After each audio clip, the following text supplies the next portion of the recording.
Okay, we're live. Hello, everyone. Welcome Hi. to our USG Alumni Talks live session on Facebook and YouTube channel. My name is Dania. I work at the American Center Tashkent, and I'd like to thank all of you for joining us today. Before we move forward, I want to make a quick reminder that this is a live discussion, and you're welcome to participate and ask your questions in the chat box. So right after the presentation, our speaker will answer your questions. Now, let me introduce our guest speaker, Kozimhon Turaev.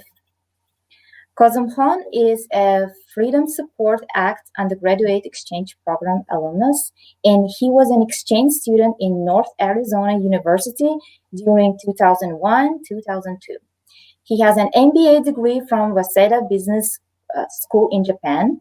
His professional career includes teaching business in courses at Westminster International University in Tashkent, working as an HR consultant, and his last job was in Islamic Development Bank as an investment officer. His area of interest is personal development and Islamic finance, and he conducts trainings in these areas. Today, for the American Spaces webinar, he's going to present the topic of living the life by design as a way of goal setting. Welcome, Kozimhon. Thank you for joining us today. I am turning it over to you.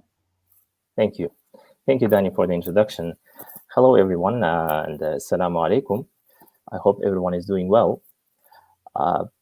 As Dania mentioned, I was an US undergraduate alumni as well. I studied in North Arizona University.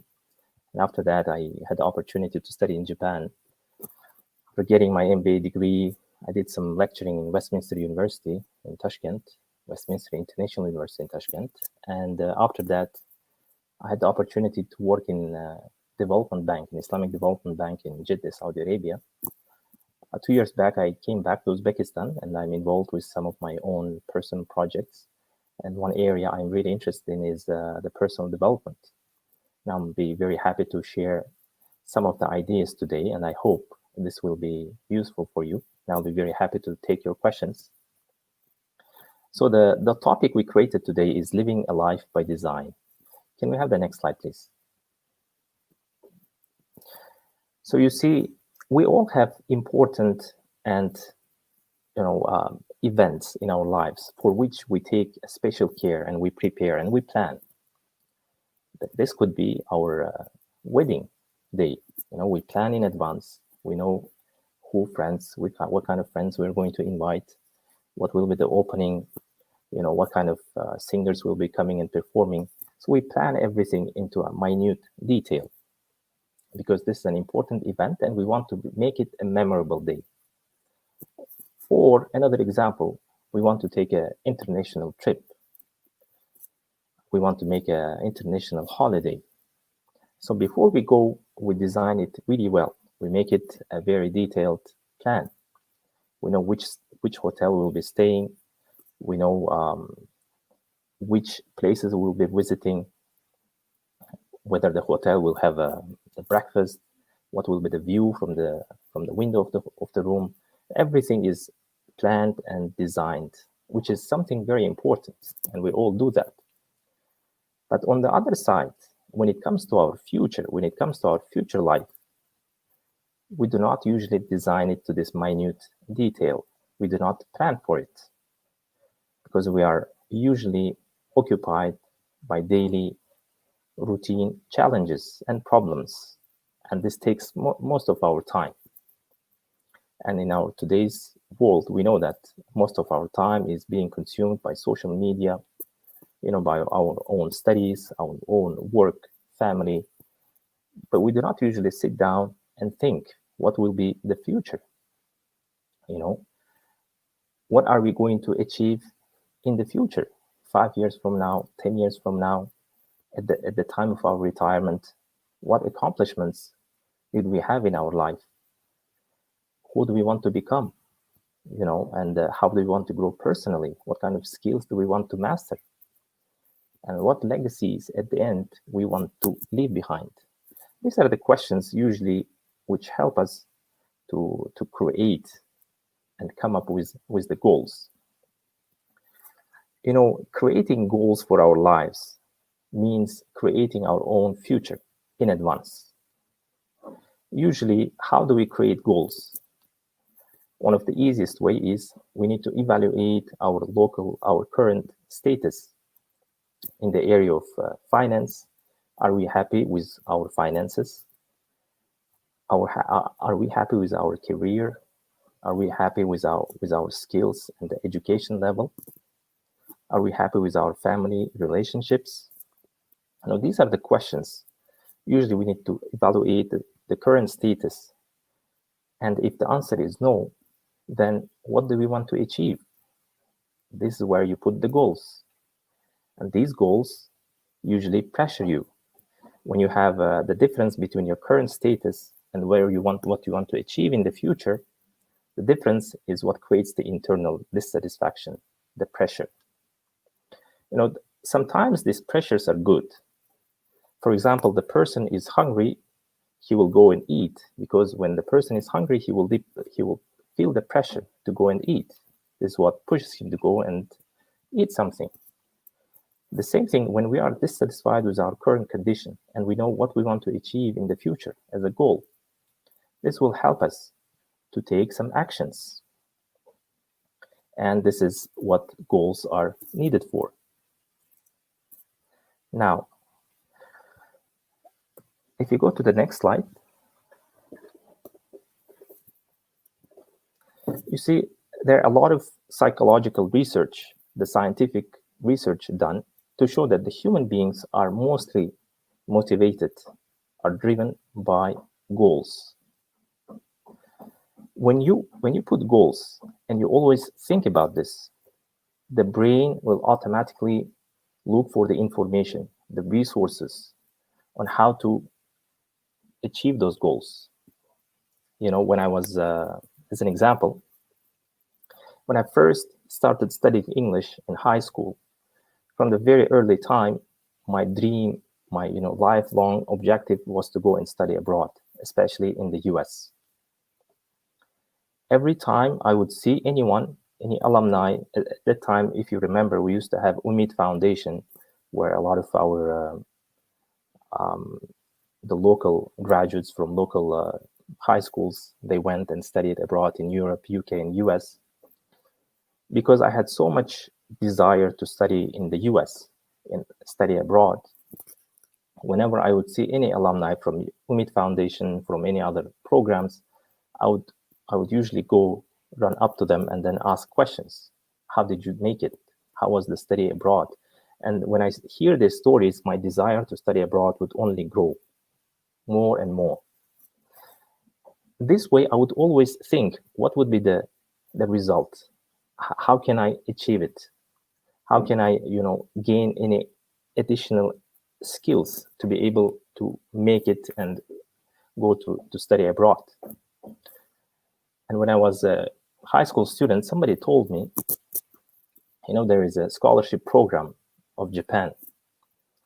It's called Mambusho, I think. And then I just wanted to seize the opportunity. I went to Japanese embassy. I was a high school student. The security told me, why did you come? I said, there is a scholarship program. I want to get some information about it. So they finally let me in. So the lady who works on this program, she comes out, she looks at me, and I was young and I was a bit short at that time, the high school student. She tells me, how can I help you? I said, there is this Mambusho program. I want to participate. And she smiled and she said, look, this program is for the university students and you cannot apply now. Maybe in the future you can come. So this is how I was really interested in trying to, find all the ways and means to go and study abroad. When I entered the university, I applied, first year I applied to Axel's program. There was this undergraduate program. And unfortunately, I didn't make it, but it didn't stop me. The next year, I applied again. There was another program, similar programs. I applied to all of them. Finally, in the second year, which was my final chance, I made it. So I went to US, I came back, I finished my I graduated from the local university. And then in the same year, I went to Japan, whether by chance or by luck. If you remember, I told you this example when I went to Japanese embassy looking for the scholarship, but at the end, I got the Japanese scholarship as well. So I'm trying to tell you is when your brain, you want something in your brain, and you always think about this. Your mind is occupied with something you really want. The brain itself will push you, will try to find resources, the information, the people you need to talk to, the information you need to gain, the skills you need to gain to help you to get to this, to that goal. We'll just do a little experiment here. Now, in where you're sitting now, maybe in your living room or in your office, just look around and try to find all the red items. Just take 30 seconds. Count all the red items in your room. How many items can you count?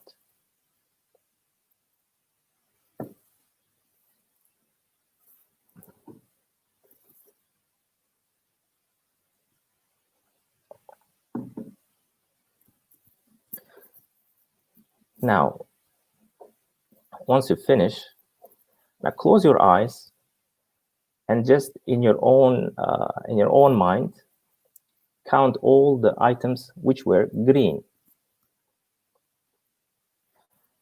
Now, at the end of this exercise, you will understand that since you were looking for the red items around you, the brain will only try to find the red items. Whatever red, the brain will indicate this is the red, you need to count this. But then when I ask you what is green, probably you didn't pay much attention to it.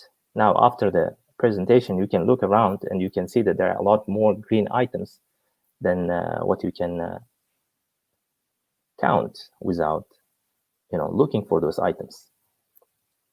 And this is how the brain works. Can we have the next slide?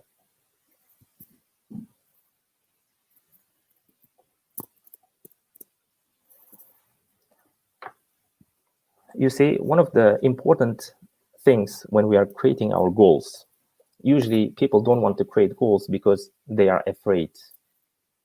You see, when we are putting our goals, the goals should be really challenging and inspiring. Somebody may be putting a very lousy goal. Somebody may say, my goal is just to finish this school. All I want is just to finish this school and I'm done. Somebody may say, all I want is just to enter the university and then the life gets easy. Somebody may say, well, all I want is just to get this next promotion in my job where my salary will increase, and that's all I need. And these are a bit lousy, not strong goals, which will not help you to grow, which will not help you to be inspired. It will not make you to wake up early in the morning, to take extra mile. If you want to, be motivated and inspired by your goals, you need to be putting very strong goals. One mistake we make is we have a limiting belief. You know what limiting belief is? Let's give an example with the elephant. Somebody went to they usually put tents. They go mobile tents to make a circus. And then, so the tent went to a particular village and they create a circus to make a show. So the person brings out big elephant with a small, tiny rope around its neck. If you look at the elephant is huge. The elephant can easily, come out from escape the rope. It can even destroy the whole tent because it's so huge. But the elephant does not move, does not, do anything to escape the rope because the elephant believes it can never escape the rope. Why? Because when the elephant was small, it was usually put around its neck with the same rope. And probably the elephant tried many times to escape the rope, but it couldn't. So in elephant's mind, it's already programmed that it cannot escape the rope. So even when the elephant grows up, it has the same mindset, and we call it a limiting belief. The same goes for human beings. If somebody has tried and something and the person failed, usually the person puts it into his mind that he will not be able to achieve it. So what he does is he just says, I'm not able to do it. It's not for me. For example, somebody wants to lose weight and he says, because I'm big boned, I'm not able to lose weight. Everyone in my family is, overweight. So it's in our genes. I will not be able to lose weight. So when he has this mentality, the limiting belief, next time he wants to lose weight, the brain will automatically stop him. And he will say, because you are big boned, you will not be able to gain, you will not be able to lose weight. If he wants to go on a diet, every time he wants to start, the brain will stop saying, you will not be able to do it. So stop it. That's why we need to take out this limiting belief, and we need to say the past experience does not create the future. Of course, we need to learn from the past experience. We need to take some relevant lessons. We need to analyze things. But then it should not stop us to put challenging and inspiring goals. As an example, if you look at the sportsmen, sometimes you see the boxers, MMA fighters. They may lose a particular match, but then they say, we'll come back and we'll take a revenge match. And based on that, they are going to, do the match again. And most of the time, you see these people winning the game. So if the past would identify your future, then you would not see the sportsman winning again. But then they win. This means that you can come back, you can tackle the issue with different approach, with different skills, and you will be able to get what you want. Next slide, please.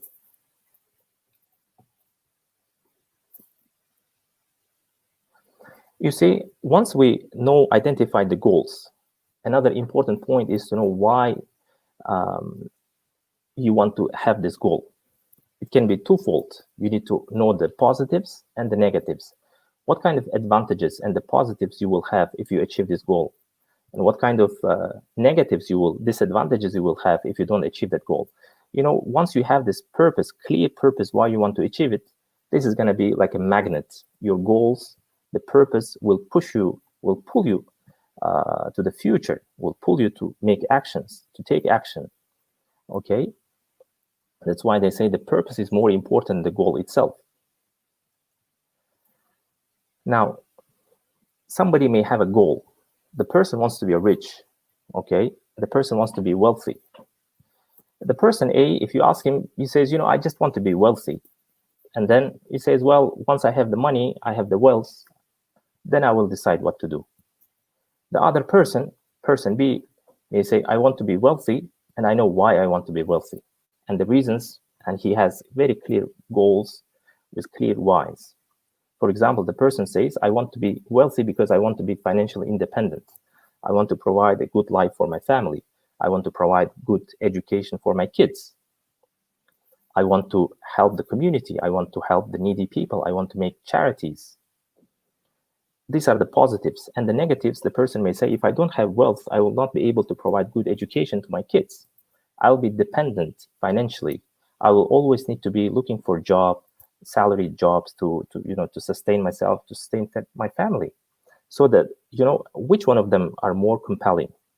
Of course, person B, because he has clear goals and he knows why, this will be easier for him to push himself, to be more motivated and to be inspired. This is why we always say, once you put the goals, you need to know the whys, the purpose behind it. The stronger the why, the easier it gets. The stronger you put the whys and you identify the whys, becomes easier to get the house. Next slide, please. Now, there are 7 types of goals that are most important. The life coaches, personal development trainers, they usually identify these 7 areas. The first is, Of course, you can put any goal in any area. This is just an indication for you. First is a family goal. What kind of life partner would you like to choose? How many kids would you like to have? What kind of skills would you like to teach your children? And what kind of house and which country would you like to live? Are you going to live with your parents, or are you going to live alone? These are all related to family. The financial goals, this is one of the most important. How are you going to be financially independent? How much money would you like to have? How are you going to manage your finances? Are you willing to have, passive income, which will make you financially independent? These are the questions you need to ask yourself so that it will be easy for you to put the goals. Next is the career goals. In what area would you like to be a specialist? What kind of career goals would you like to have? How many years it will take you to become a manager in your company, to become a CEO in your company? The next is the physical goals. Now, with most of the young people, this may not seem a real issue, but over time, when you start aging, this physical goal becomes very, very important.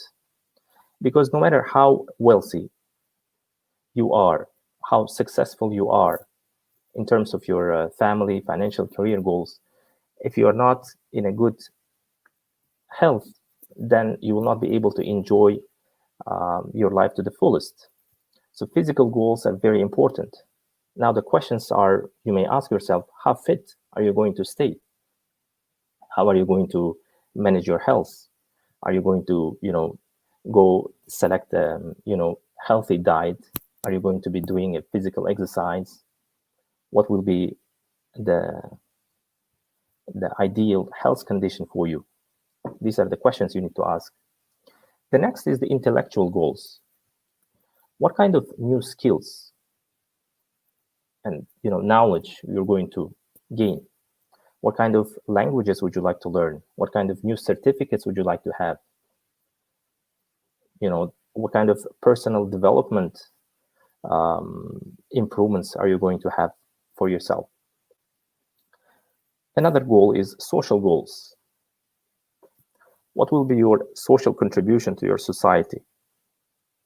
What will be the relationship with your friends, with your neighbors, with your community? What kind of benefit are you going to bring to your community? Another point is the spiritual goals. Questions are like, identifying the purpose of life. Why are we here? How can we live a good life? How can we leave a good legacy behind us? These are the areas where you can identify what kind of goals you would like to put. Next slide, please. As we go, everything is becoming smart. The same method can be used for setting the goals, smart way of setting goals. The SMART stands for specific, measurable, attainable, realistic, and time-bound. For example, take an example, somebody wants to lose weight. The specific goal the person puts is, he says, I would like to lose 10 kilos by the end of the year. Okay, the next question is it measurable? Yes, because the person has put a very specific, and he said 10 kilos of weight. Okay, can we measure it? Yes, on a monthly basis, if, for example, if you divide 10 by 4, you can say every month the person wants to lose 2.5 kilos, and he can measure it on a monthly basis. Is it attainable? The person may say yes, because he has done it before, or he has seen a lot of people doing it. The people were able to lose 15, 20 kilos. Can the person lose 10 kilos? He say yes, it's attainable. Is it realistic? As we said, the person has done it before. For some other people, it may not be realistic. That's why we say this is very similar to attainable and realistic. The time bound. The goals should be specified by time. When do you want to achieve them? As the example, the person says, I want to lose 10 kilos by the end of this year, 4 months, and then I will be able to achieve it. This is how we need to specify the goals in terms of specific, measurable, attainable, and time-bound. Next slide, please. You see, one point we need to take into account. The goals, once we identify the goals and we know why, the purpose behind these goals, it helps us, it motivates us, it helps us to strive. But another very important point is to reviewing the goals and writing them down on the paper, on your journal, on your notebook. You need to write your goals, and then you need to come and review them regularly. Once you read them, as we mentioned earlier, it comes into your brain. This, you will start thinking about your goals all the time. One thing good about setting goals is they are not set in stone. You can always change your goals. Let's say somebody wants to become he put a goal, he wants to become a medical doctor. After 6 months or 1 year, he realizes that this is not something he wants to do. This is not something he will be enjoying as a profession.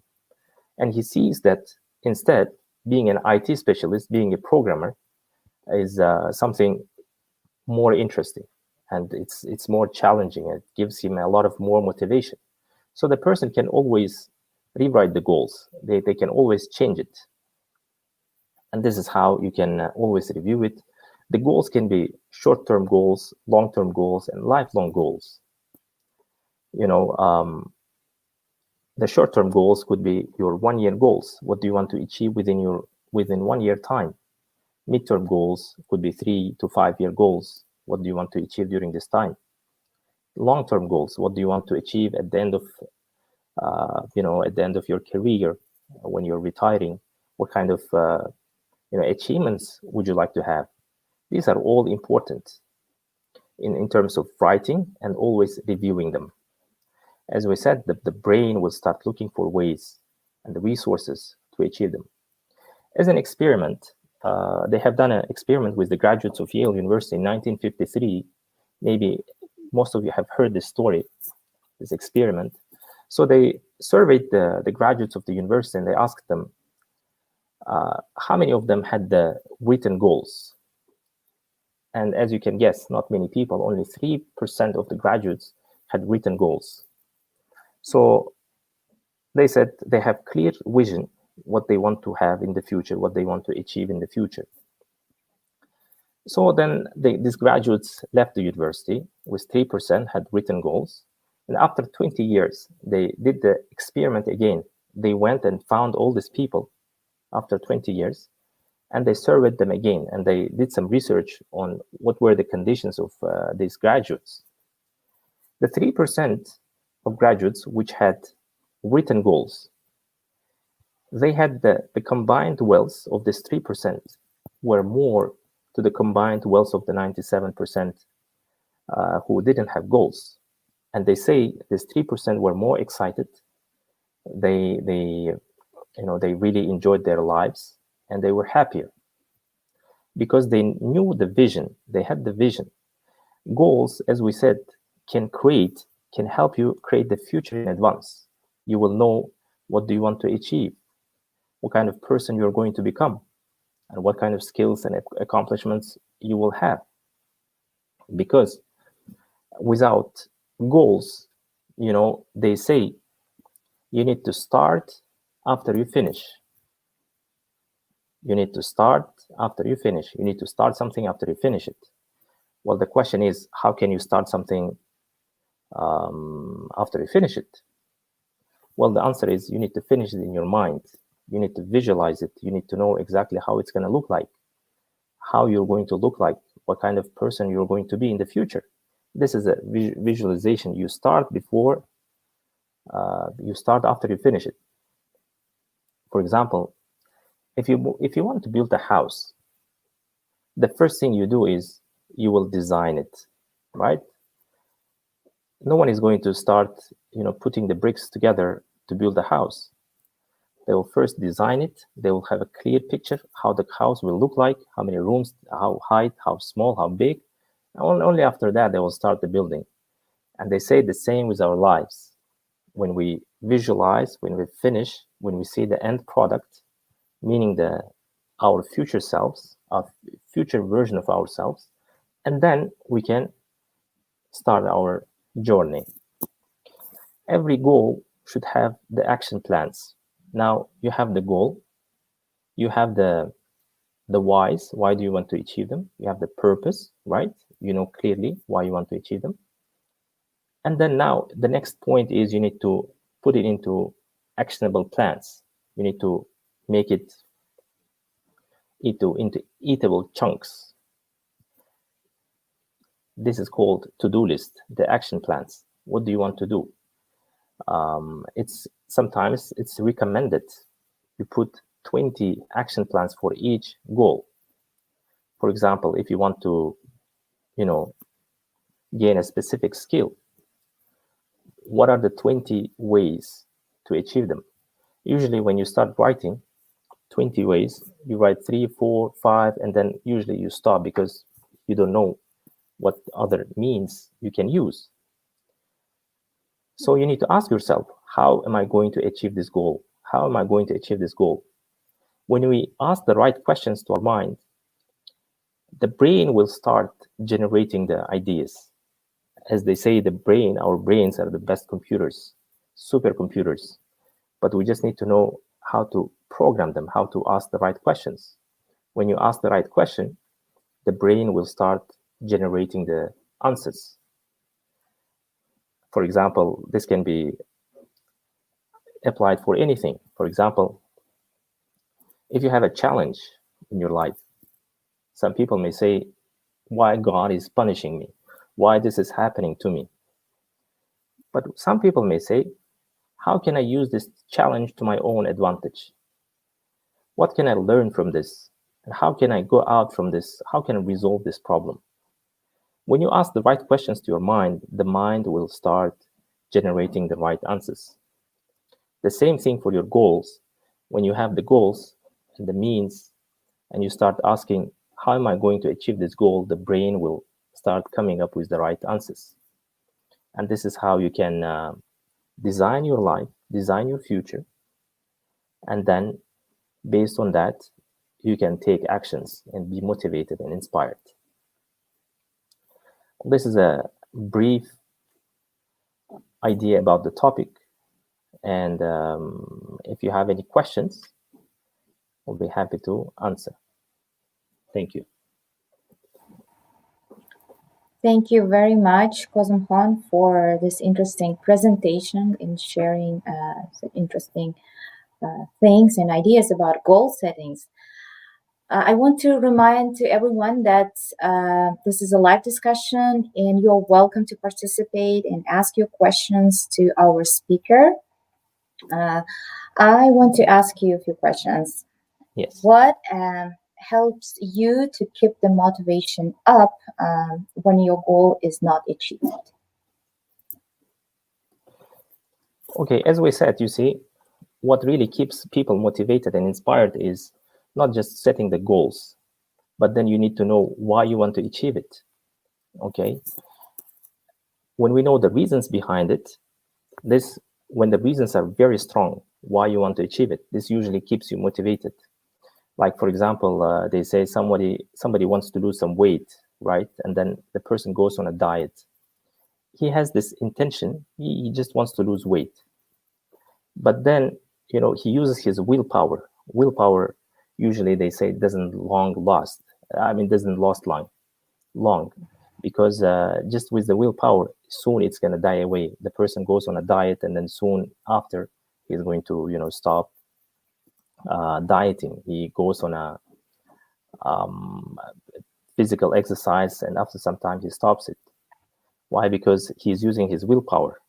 But if you have the really big goals and the dreams, and then you know why you want to achieve it, this usually always keeps you motivated, and then it pulls you instead of stopping you.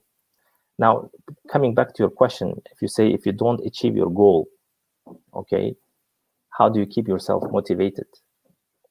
It's an interesting question. I would personally say, from my own experience, whatever I have achieved in my life usually doesn't come from the first try. It usually, takes some extra effort, extra mile. I have always, gone a long way to achieve whatever I achieved. and then you do everything you can, but then you don't achieve it. You have two options. Either you continue with this or you stop it. Well, if you stop it because you said, well, I have done anything, whatever is required, but I didn't get it. If you stop it, the chances for you to get it is 0. But then you can take another approach. You can take an extra mile. Of course, they say not to, it's just a saying. They say, only fools do the same thing and expect different results. I'm just giving it as an example. I'm trying to say what we need to do is, if we see that our approach is not working, we need to take a different approach. We need to change our strategies, whatever the goals is, and we have put our effort and it's not working. And we see that this, our way is not going to produce the results, then we need to change the approach. Another point is, if you see that your goal is not attainable, as we have discussed, and it's not relevant, maybe there is something better for you, which you can, change your goal, and you can go with the different goal. I hope this answers the question. Yes, thank you. Thank you very much. Can you share some best practices on how to start setting goals, especially for young people as they're pursuing their career and education goals? You see, as we said, one of the things which you can start is you can evaluate your current state, where you are and where you want to be. For example, the youngsters, they can look around and they see, for example, the current, workplaces, the current job market requires you to know English and to master your English and master, for example, IT and computer skills. And you need to ask yourself, am I prepared to join the current job market? If the answer is no, then it should put you into a pressure. It should, push you to set some goals and try to improve your skills.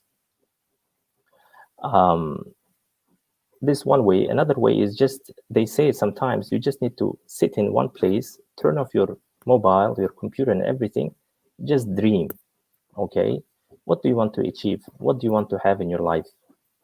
What do you want to become? And they say, if your dreams were come true, what do you want to achieve? Let's say there is no limit. Just imagine and put your imagination into work. Don't think about how you're going to achieve it, but just imagine what do you want to achieve. Just make it a free float. And then just put them down. Some of them may not be realistic, but then some of them would be realistic, which you can achieve as a young person, as a high school graduate. They need to think, what do they want to do? Unfortunately, now, not only in our country, around the globe, I think, when you ask a lot of young people, what do you want to know? What do you want to achieve? Who do you want to become? They don't have very clear, specific answer. They say, we'll see. We'll just let me enter the university, let me go and study. My father is telling me I need to become a medical doctor because it's paying a good salary. You can make a good money from that.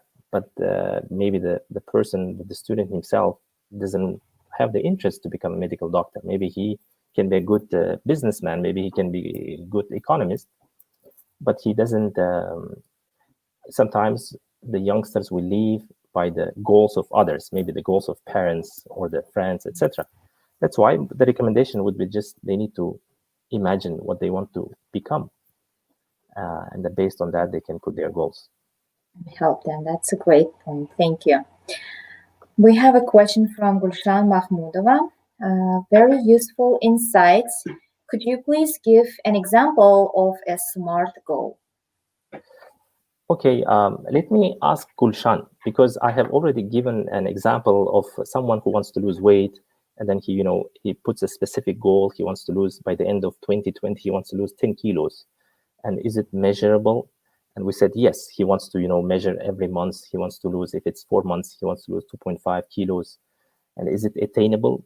And for the person, he says, yes, because I have done it before, or I see a lot of people doing it.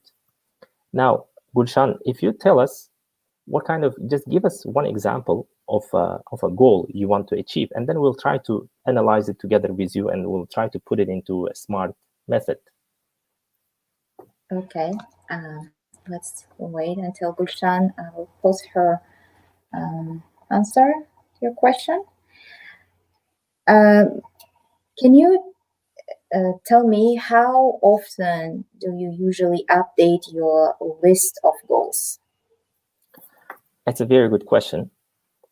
You see, they say every 6 months, it's recommended every 6 months you sit and then you review your goal. I mean, you revise your goals. You sit down and you say, look, in the beginning of the year, in January, for example, I had these goals, and now we are in June. Now, did we achieve any of this? Where do we stand? Is these goals which I put in the beginning of the year, are they really relevant to this day? Do I really want to achieve them? Because as we said, the goals are not set in stone. You can always change them. The most important thing, why we put goals, so that we are put into action. We stand up and do something because we have goals which motivate us, and we know what we want to achieve. That's why you put these big goals every 6 months, but then it's advised you review them every week. You just look at them and you say, because as we said, you have the action plans into small to-do list. Where do you stand? How are you going with your goals? So the answer is you review them every 6 months. I mean, you change them if needed, but you look at your goals every week and you read them. That's good to know. Thank you. What's the difference between goals and dreams? You see, the dreams, as we said, we all have dreams. Sometimes dreams could be something realistic or unrealistic, but then at least they can help us to put them into a measurable goal, the objective. Somebody may dream. Dreams can be, big, but then but it's good to come up with the goals once you dream. So my answer would be the dream is like a big scale, and then you put it into a scalable, doable, achievable goals based on your dreams. Okay, thank you. Let me see, we have more questions. No, we don't have. We still have this question from Gulshan. I think she will add as we talk about the goals. Yeah. We can give any, yes. Yeah, how actually all this methods, all this goal setting tips helped you to in your life, actually, in your career, or overall shaped you as a person? Okay, you see, I was also not into this goal setting practice in my life until about 2015 and 2016, when I started, getting into learning about this personal development, listening to these lectures. I'm, by the way, very much inspired by the works of Jim Rohn, and you can find him on YouTube, and the works of Tony Robbins.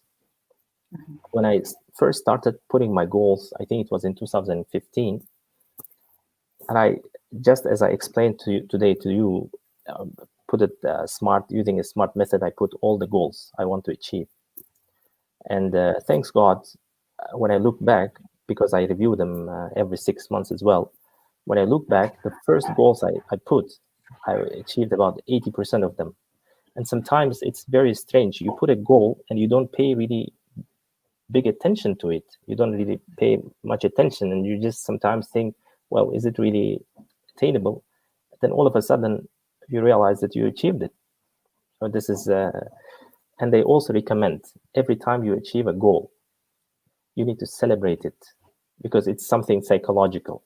You need to celebrate it. You need to, you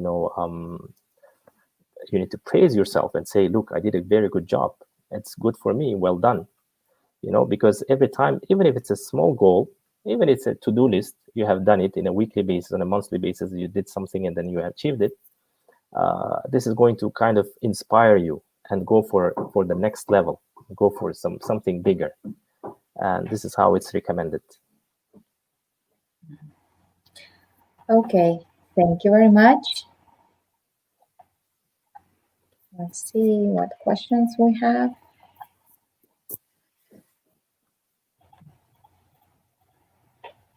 Okay.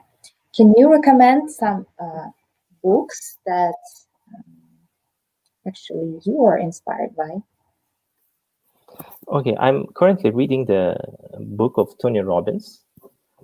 It's called Unleashing the Power Within.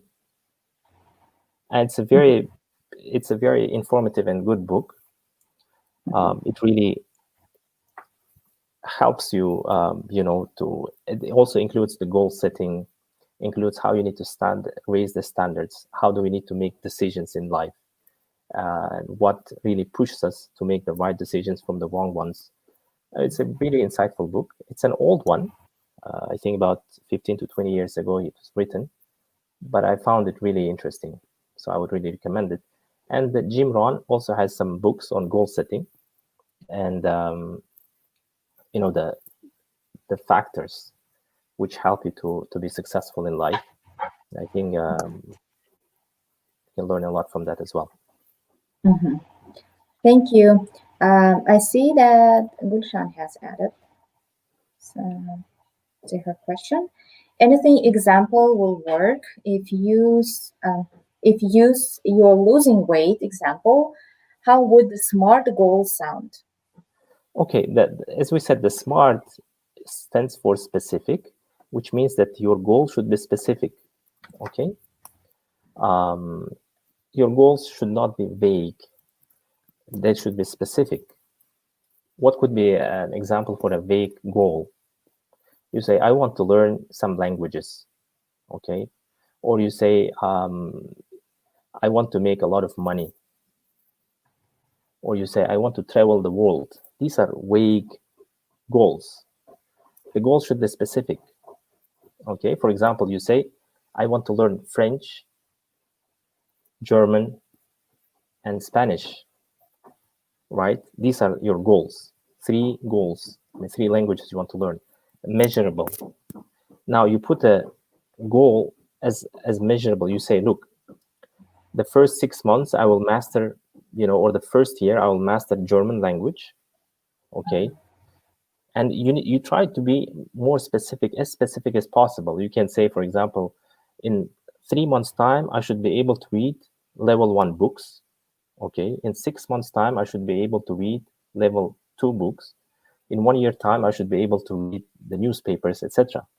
And try to make it measurable for yourself so that you can measure it. Is it attainable? It's a question now. Like if you say, I want to learn 3 languages in 1 year, this could be a bit challenging. Now, this is something very important. When we put our goals, they should be challenging, inspiring, but at the same time, you need to be careful. They need to be attainable. If they are something unattainable, it may, at the end of the day, it may discourage you. Like the question you asked, you said, if somebody doesn't achieve the goal, what is next? Can the person still be motivated? Maybe the problem could also lie with something unattainable. So the goal should be attainable. Is it something everyone can do? Is it within your capacity? Can you allocate time from your school, from your work to learn the language? If the answer is yes, then you can go for it. And as we said, it should be realistic. And the time bound, you need to put the timelines. For example, as we said, at the end of the first months or at the end of the second month, I should be able to read level 1 books. I should have memorized 400 new words. Okay. At the end of month 6, I should have memorized 700 new words. Something like this, which you put into scalable and measurable time frame. Mm-hmm. I hope this answers the question. Yes, thank you. Gulshan says thank you. We have one more question, and I think it will be the last one. How should we motivate ourselves in order to achieve goals? This came As from we said, yes. As we said, you see, when we don't have goals, we don't usually, for example, I was thinking about this example before we started. You know, if you're a boss in your company, you come to work and you see some of your employees just playing phones. They're using social media, Facebook, and they're not doing anything. And you get mad and you say, what are you doing? Why are you using your phone? Your employee tells you, well, boss, sorry, you asked me to finish this report. I finished it and I sent it to you. I don't have anything else. And you look around and you find out, well, yes, the employee finished the report. And he doesn't have anything else. And you just don't know what to say. And then you enter your office mad. The same, you know, in our lives. For example, we are usually caught up with our daily routines. We go to school. We go to, for example, university. We go to our jobs. We do our jobs. We come home. And then most of our time is consumed by social media, internet, TV. There is nothing, you know, extra which pushes us, which helps us to do something on our own. Okay, that's why we said when we have goals, not just goals, we have goals with clear purpose. Why do you want to achieve it? As we said, if you achieve it, what kind of positives, what kind of advantages will you gain in your life? If you don't achieve it, what kind of disadvantage will you have in your life? Once you put this very clear in your mind, you always think about this, and your goals are inspiring, challenging, you know, this will help you to wake up early in the morning if needed. It will help you to stay extra hours at night and do your work. And if it's learning a language and you know why you want to learn the language, and for example, once you learn this language, I'm just giving an example. The positives is that you will get a very good job, your salary will triple, you will be able to, you know, enjoy a better life, a better standard of life. But if you don't get it, if you don't learn it, you will not be able to get the job. You are, in a lower status among your peers, etc. All this should be very vivid and clear in front of your eyes. Only then this will keep you motivated. One thing I also want to mention, this is obvious. The life is full of challenges. We cannot expect the life without obstacles. Okay, everyone is going to, when they say when the wind blows, it blows on everybody's face, so no one can protect himself or herself. So it's going to come on everyone, the obstacle, challenges. When you have the goals, you want to try to achieve them, you will definitely face the challenges. What takes you away from the challenges, pulls you from these challenges and helps you to achieve, is the purpose behind these goals. That's why my advice would be, you need to very clearly identify why you want to achieve those goals. And this should be able to keep you motivated and inspired. Okay, that's very extensive answer. Thank you so much. I don't see any other questions, and it's actually time to wrap up. I want to thank you, Kozimhon, for this remarkable presentation. Interesting ideas again, interesting insights. It's been very motivating. Thank you very much for inviting, and I hope this will be useful for our listeners as well. Thank you. I also want to thank our viewers who joined us today. Thank you, and set your goals and achieve them. And see you all next time on USG Alumni Talks here on the American Spaces in Uzbekistan Facebook page and YouTube channel. Thanks, everyone. Bye-bye. Bye.